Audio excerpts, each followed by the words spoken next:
오늘은 어반 스케치 네 번째 시간으로 소실점이 있는 사진을 보고 어반 스케치를 해보도록 할게요. 그렇다면 도대체 소실점이 무엇인지 먼저 알아봐야겠죠? 소실점은 물체의 연장선을 그었을 때 선과 선이 만나는 점을 뜻해요. 풍경을 보면 가까운 것은 크고 멀리 있을수록 작게 보여요. 따라서 우리는 소실점을 통해 공간의 원근감을 파악할 수 있답니다. 소실점의 개수에 따라 그림의 구도도 달라져요. 이 사진에서 건물 윗변과 아랫변의 연장선을 그어보면 소실점이 한 개라는 것을 알 수 있어요. 이 사진에서는 양쪽의 건물들이 가운데 부분의 한 점으로 모이고 있다는 것을 찾을 수 있습니다.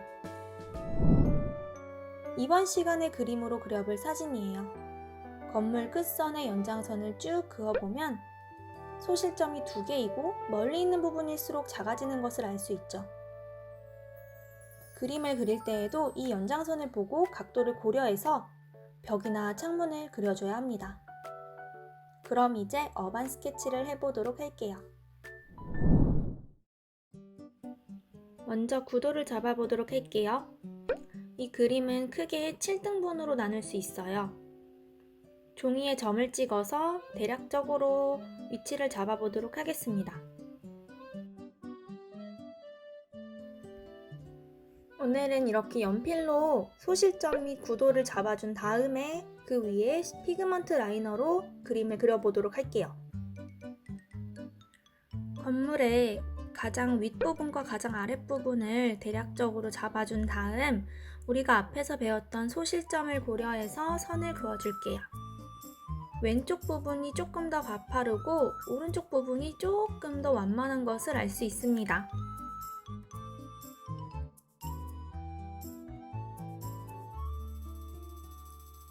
맨 꼭대기층의 탑 부분도 이렇게 표현을 해주세요. 간단하게 위치를 잡고 시작을 하는 것이 훨씬 수월합니다.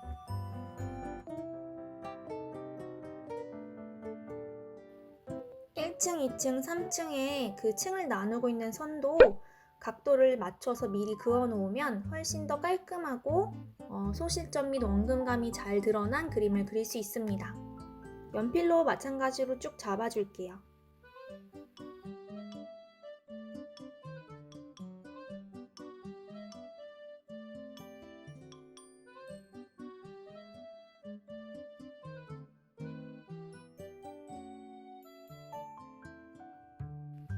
이제 피그먼트 라이너 0.1을 준비해서 따라 그려보도록 하겠습니다. 가장 윗부분 탑부터 그려보도록 할게요.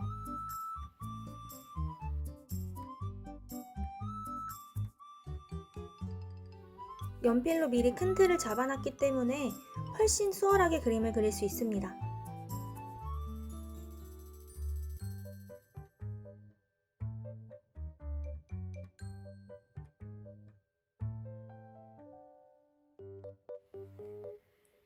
이렇게 어반 스케치를 할 때에는 잘 보이는 부분은 비슷하게 그리면 되지만 해상도가 떨어지거나 해서 잘 안 보이는 부분이 있을 수 있어요. 그런 부분들은 그냥 눈에 보이는 대로 또는 조금 대강 뭉뚱그려서 그려도 괜찮습니다.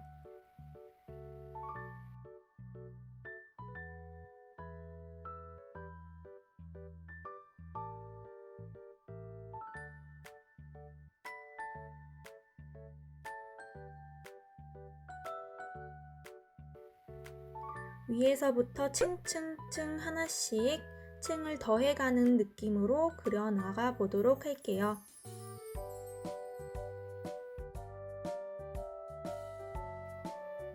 시계가 있는 부분도 동그라미 잘 그려주고요. 세부적인 해칭은 마무리하는 단계에서 나중에 표현해 보도록 할게요. 그림을 그리면서는 간단한 해칭 정도만 표현해 보도록 하겠습니다. 연필로 그려놨던 연장선을 쭉 따라서 그려주고요. 끝까지 그리는 게 아니라 건물의 그림이 있는 부분까지만 그려줘야 됩니다.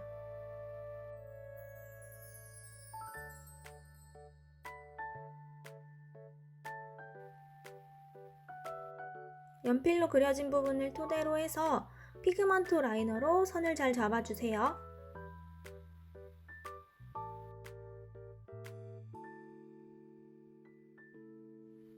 이 부분은 잘 보면 앞에 세로로 낀 간판이 가려지고 있죠. 그래서 네모로 긴 간판 부분만 먼저 잡아준 다음에 그 뒤에 이어지는 건물들을 그려주도록 할게요. 이제 지우개로 연필 부분을 지워줄게요. 그럼 이제 건물의 앞부분, 정면에 보이는 앞부분을 먼저 그림으로 그려보도록 해요.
오른쪽 건물의 1층에는 간판이 길게 이어져 있습니다.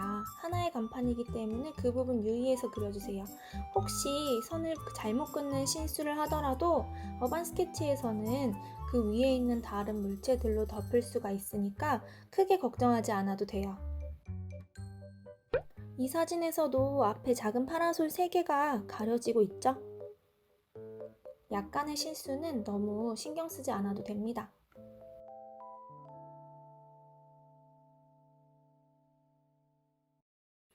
모든 창문을 다 입체감을 세세하게 살려줄 순 없지만 큰 부분들 그리고 앞에 있는 부분들은 입체감을 살려서 그려주면 그림의 완성도가 훨씬 높아 보일 수 있어요. 건물 그림이다 보니 작은 창문들이 굉장히 많은데 너무 꼼꼼하게 그릴 필요는 없어요. 대신에 우리 앞에서 소실점 찾으면서 연장선 그었던 거 기억나죠? 그 연장선의 각도를 잘 고려하면서 창문 같은 걸 그릴 때 창문을 이루고 있는 네 변의 각도를 특히 신경 써서 그려줘야 됩니다. 그래야 건물의 원근감이 살아나요.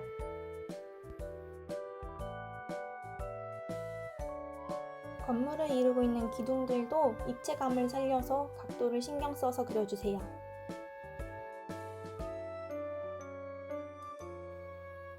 2층에 있는 둥근 아치 모양의 큰 창문들도 비슷하게 그려줍니다.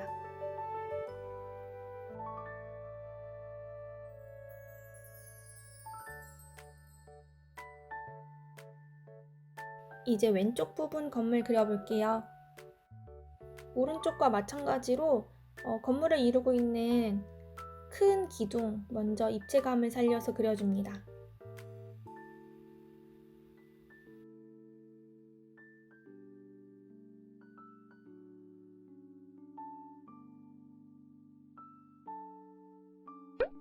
작은 창문들을 그리기 쉽게 연장선을 살짝 연하게 그어놓고 그려도 괜찮아요.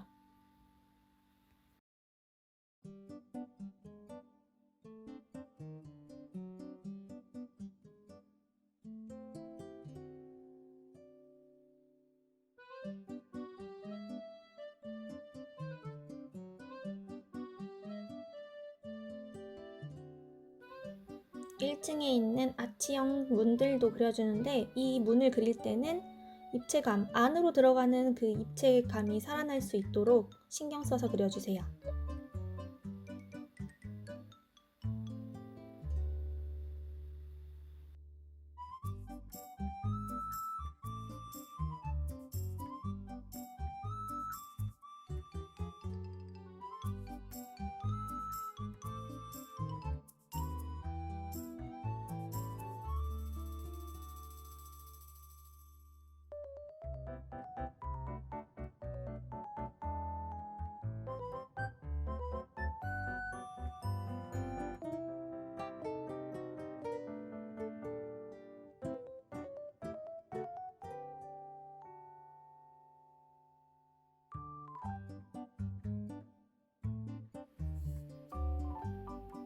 이제 건물 꼭대기층에 있는 철제 울타리 같은 그 부분을 그려볼게요.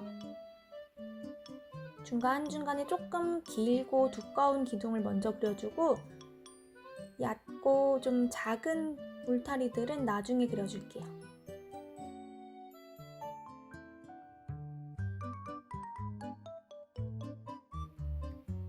탑 부분에 있는 울타리도 그려줍니다.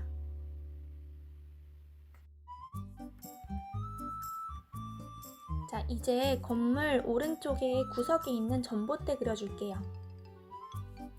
대략적으로 길고 긴 원통형을 그려준 다음에 약간의 해칭을 넣어주면 됩니다.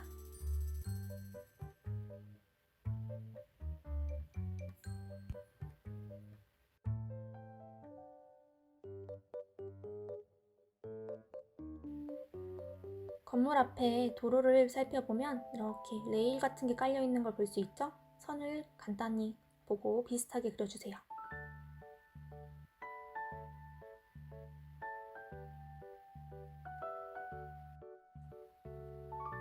그림의 거의 마무리 단계라고 할 수 있는 간판에 있는 글씨 표현해 줄게요.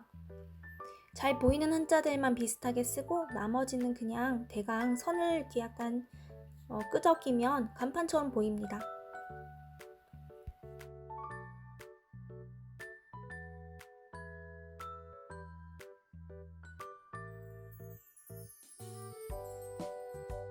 이번에는 창문 부분의 해칭 그리고 창살 표현해 주겠습니다.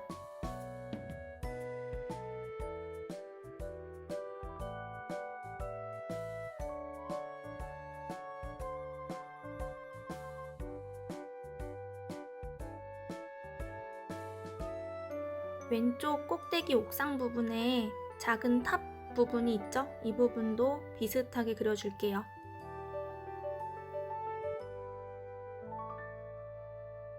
자, 마무리로 이제 창문 부분 선을 가로로 그으면서 대략적으로 나타내 볼게요.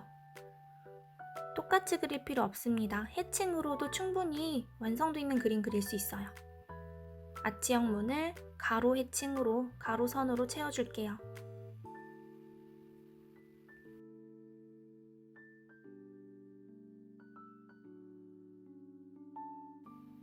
이제 마무리 자잘자잘하게 그림자 표현해줍니다.